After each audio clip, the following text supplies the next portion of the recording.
science conference that I put together had been the result of a kind of dream that I had, or a fantasy, about what it would be like to take seriously the idea of performance and practice in our historical and scholarly analysis. What would it be like to actually try to do the things that we're thinking about?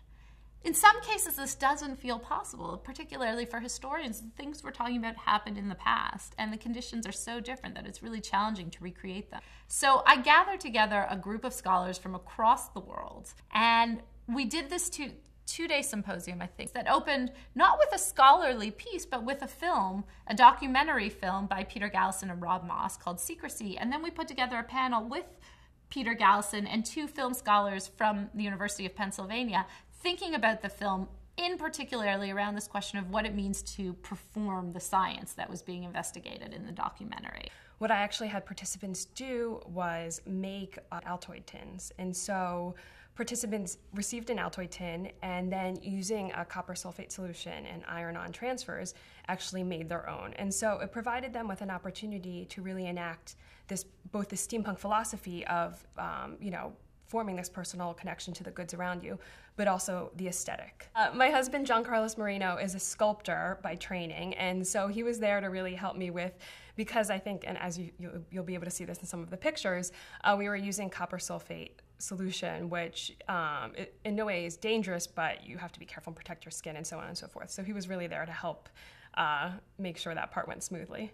I have to say that looking back on that workshop was definitely one of the highlights of my graduate career thus far. Just looking at this room of incredibly senior scholars, completely garbed in safety gear and, very assiduously sort of sanding these Altoid tins and listening to Abney Park, the steampunk band. I have to say it was a great moment. It was really fun. We had a theater studies scholar who had us all practice and produce a play that touched on some of the material that some of us had been working on.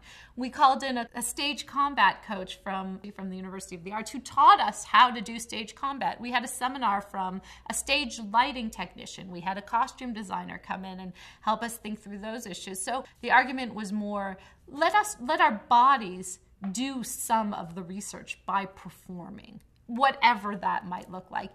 It was also really fun. I mean, it's really cool to do a lot of these things, but also the stuff that we did was just really interesting and really nifty and really just exciting, particularly when you get a group of incredibly senior and well-renowned scholars to do these crazy and sometimes really silly activities. It broke down some of the barriers, I think, that we traditionally have around disciplines, around hierarchy, around what is an appropriate activity in the scholarly context, and help us really think outside those traditional borders, which in a way I think is what a school of communication, and particularly Annenberg, is all about.